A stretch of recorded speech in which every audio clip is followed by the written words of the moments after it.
quand la tristesse arrive, je sais tu es là, toujours près de moi. Bon jeudi et bienvenue à votre émission de la Victoire de l'amour. J'espère que vous allez bien aujourd'hui, qu'on se prépare à vivre une très, très belle journée. Comme à tous les jeudis, on rejoint notre ami Simon Lessard et l'homélie avec Luc Faneuf.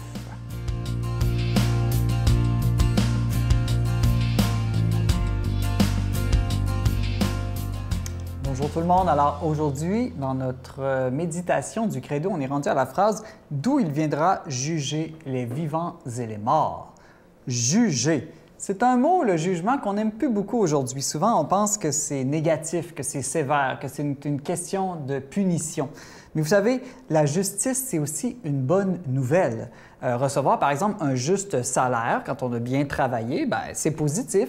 Ou d'être récompensé pour ses bonnes actions, c'est quand même une bonne nouvelle aussi. Quand on est soi-même victime de l'injustice, on aime aussi beaucoup la justice. Hein? Si quelqu'un ment, vole, vous trahit, bien, le fait que justice soit faite, ça va être une bonne nouvelle aussi. Personne ne veut d'une société où les abuseurs en tout genre resteraient impunis. Hein? On veut une société où règne la justice. La justice, c'est une bonne nouvelle. Surtout quand il est question du jugement de Dieu. Parce que Dieu, lui, il est toujours fidèle à lui-même. On pourrait dire juste avec lui-même. Or, Dieu, on le sait, Saint Jean nous l'a dit, il est amour. Donc, son jugement, c'est aussi un jugement d'amour, un jugement miséricordieux. C'est un peu, on pourrait dire, comme le jugement d'une maman. Hein? Une maman qui est à la fois des fois ferme et à la fois des fois tendre, qui sait être exigeante et pardonner en même temps. Jésus a aussi dit que nous serions jugés avec la même mesure qu'on utilise pour les autres. Alors, si vous avez des fois tendance à avoir peur du jugement, un petit truc, utilisez vous-même une mesure très miséricordieuse pour les autres et comme ça, vous n'aurez pas à avoir peur du jugement envers vous-même. On dit que Jésus va revenir juger les vivants et les morts. Les vivants et les morts. Pourquoi? Bien, c'est dire tous les hommes et toutes les femmes de toute l'histoire de l'humanité. C'est ce qu'on appelle le jugement dernier. Donc, après notre mort, il y a ce qu'on appelle le jugement individuel pour chacun de nous. Et à la fin des temps, il y a le grand jugement universel où on voit les conséquences de chacune de nos bonnes et mauvaises actions jusqu'à la fin des temps. Parce que ça, c'est très important.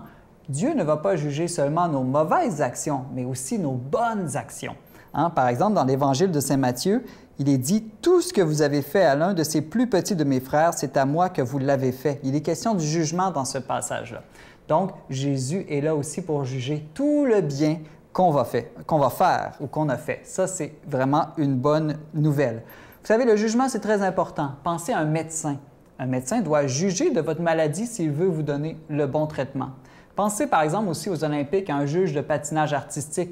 Eh bien, pour gagner une médaille, ça prend d'avoir des juges qui jugent de la performance de l'athlète. On peut penser aussi à un psychologue qui, des fois, peut nous aider à avoir un meilleur jugement sur nous-mêmes. Parce que souvent, c'est nous qui sommes les plus sévères quand on se juge nous-mêmes. Dieu, lui, avec son jugement parfait, hein? Dieu est lumière qui voit parfaitement le fond de notre cœur et son jugement aussi miséricordieux. Il est souvent beaucoup plus indulgent dans son jugement envers nous que nous le sommes envers nous-mêmes. Avec Dieu, on peut dire que les seuls condamnés sont ceux qui se condamnent eux-mêmes.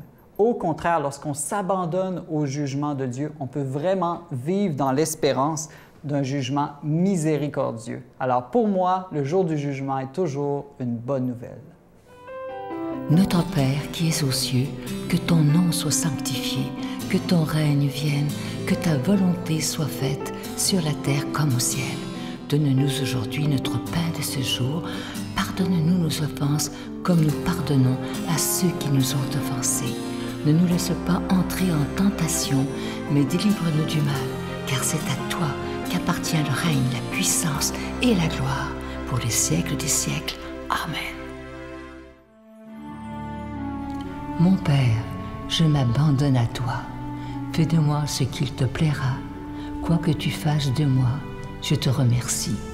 Je suis prête à tout, j'accepte tout, pourvu que ta volonté se fasse en moi, en toutes les créatures. Je ne désire rien d'autre, mon Dieu. Je remets mon âme entre tes mains. Je te la donne, mon Dieu. avec tout l'amour de mon cœur parce que je t'aime et que ce m'est un besoin d'amour de me donner, de me remettre entre tes mains sans mesure, avec une infinie confiance, car tu es mon Père.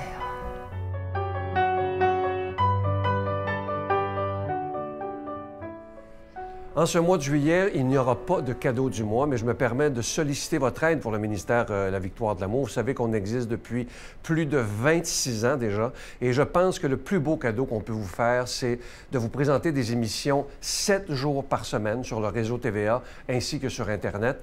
Et ça depuis plus de 26 ans. Et comme je vous disais souvent, il y a une phrase de Saint Paul, vous la voyez à l'écran présentement, qui me touche beaucoup, lorsqu'il dit que chacun donne comme il l'a résolu en son cœur, sans tristesse ni contrainte, car Dieu aime celui qui donne avec joie. Ça veut dire que si ça ne vous tente pas de donner, si ça vous choque parce que je suis obligé de parler d'argent, ne donnez pas. Parce que, je répète cette phrase de Saint Paul qui est très belle, « Dieu bénit celui qui donne avec joie ». Il faut que vous soyez heureux d'aider la victoire de l'amour. Et en aidant la victoire de l'amour, vous devenez des protecteurs de la foi. Et Dieu sait qu'on en a bien besoin. Je vous donne l'adresse en vous disant merci de tout cœur de donner des mains à la Providence. La victoire de l'amour, case postale 120, succursale Boucherville à Boucherville, le J4B 5E6, je vous la donne. La victoire de l'amour, case postale 120, succursale Boucherville à Boucherville, le J4B 5E6. Également par téléphone, par carte de crédit, du lundi au jeudi de 8h à 17h dans le 514-523-4433, 523-4433 ou sans frais le 1-888-811-9291, 1-888-811-9291 et aussi sur notre site Internet, le www.lavictoiredelamour.org. Merci de tout cœur de votre don spécial de l'été 2021.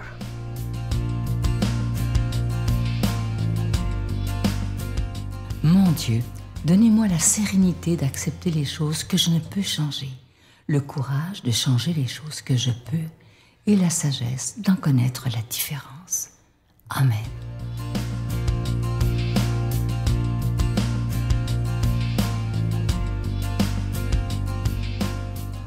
Bonjour, heureux de vous retrouver en ce début d'été, 8 juillet. Bien, je vous souhaite de bonnes vacances. COVID, pas COVID. On est en vacances, c'est l'été. Je vous souhaite d'en profiter. Et la meilleure façon d'en profiter, c'est de... On a plus de temps souvent l'été.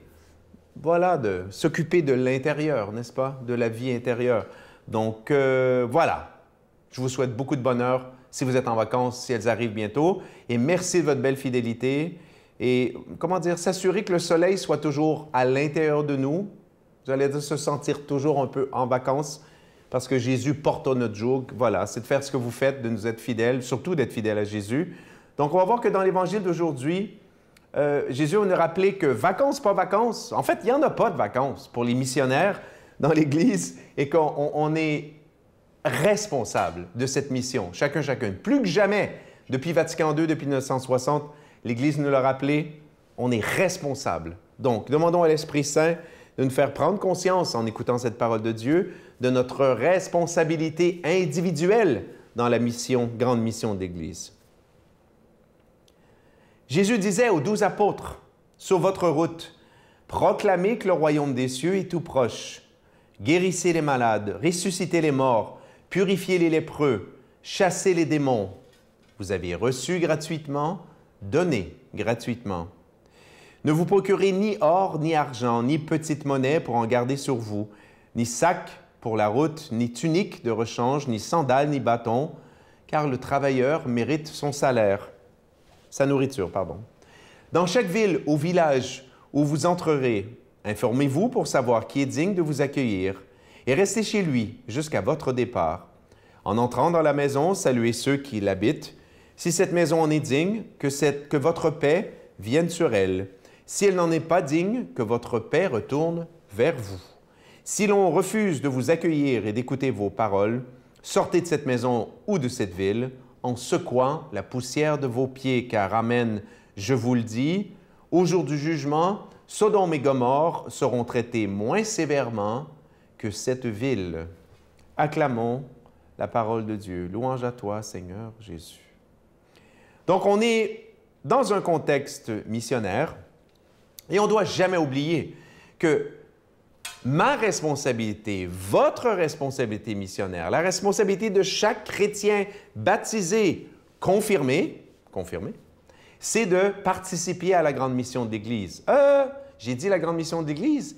Grande mission de Jésus. Première personne qui est notre modèle missionnaire, c'est Jésus. Jésus est arrivé, est venu sur terre, pas arrivé. Il est venu sur terre avec une mission triple. Première mission, révéler qui est Dieu. Dieu est un Père, Abba, notre Père et tout le reste. Jésus est venu, un des premiers actes publics de Jésus.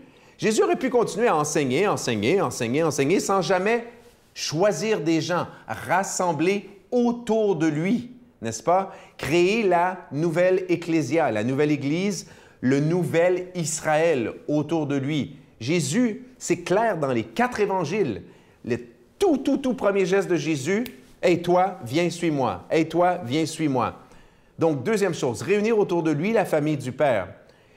Pendant les 3 années de la vie publique, qu'a fait Jésus? Évidemment, des bonnes actions individuelles, les gens qu'il rencontrait sur les foules, mais il a formé son équipe. Donné un paquet de paraboles, expliqué les paraboles, des gens même de son vivant envoyés en mission, des petites missions à droite à gauche. D'accord? Donc, c'est clair que déjà, c'était dans l'intention de Jésus de former des missionnaires. Vous allez dire, étonnant quand même de la part de Dieu. Oui, vous avez tout à fait raison.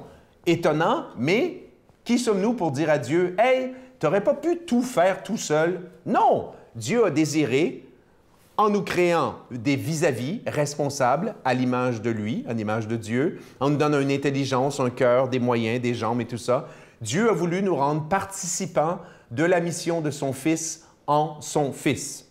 Maintenant, vous et moi, à la suite de Jésus, qu'est-ce qu'on annonce? Qu'est-ce qu'on annonce? Un chrétien vient vous voir, un non-chrétien, pardon, vient vous voir. « Hey, toi, chrétien, chrétienne, qui te dit convaincu et croyant, qu'est-ce que tu as à m'annoncer? » C'est tout simple. En langage de Jésus, le règne de Dieu est là. Ça veut dire quoi, ça, le règne de Dieu? Ça veut dire que dans la dynamique de notre monde, on le sait, il y a des forces du mal qui peuvent être déclinées à l'infini. En Jésus, Dieu, guérisseur, vient sur terre. Dieu qui vient chasser par sa lumière les ténèbres. Dieu qui, par son amour, vient chasser la haine. Dieu qui, par son amour, vient chasser les divisions, réunir les gens qui chicanent et tout le reste. C'est ça, le règne de Dieu. Et c'est ça que vous et moi, en permettant à chaque personne que nous rencontrons de rencontrer Jésus, nous leur permettons de laisser le règne de Dieu venir en leur cœur et changer leur vie. Demandons à Dieu de nous bénir, lui qui est Père, Fils, Saint-Esprit. Bonne journée. Je vous salue Marie, pleine de grâce. Le Seigneur est avec vous. Vous êtes bénie entre toutes les femmes, et Jésus, le fruit de vos entrailles, est béni. Sainte Marie, Mère de Dieu, priez pour nous pauvres pécheurs, maintenant et à l'heure de notre mort. Amen.